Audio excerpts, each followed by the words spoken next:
Yung mga telepono, ang lalakas sa mga boses nyo, ang lakas pa ng telepono nyo. Nagkakaintindihan pa ba kayo dyan? Sanayin nyo kaya yung mga tenga nyo na, na hindi naka-volume yung telepono. Tapos yung mga tenga nyo, pag tumanda na kayo, mga bingi na kayo. Sabay ang lalakas. Nagkakaintindihan pa ba kayo dyan? Ha?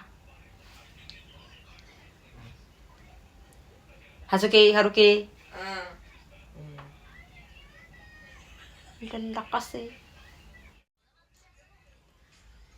Pag hindi nyo yan hinaan, tingnan nyo. Kukunin ko lahat yung mga cellphone na yan. Sabi ko sa inyo, ayoko ng ng dalawang salita, hanggang isang salita lang ako. Pag dinidedma-dedma nyo ko dyan, tingnan nyo lang. Ipapadlock ko na naman yung telepono nyo. May pasok na bukas.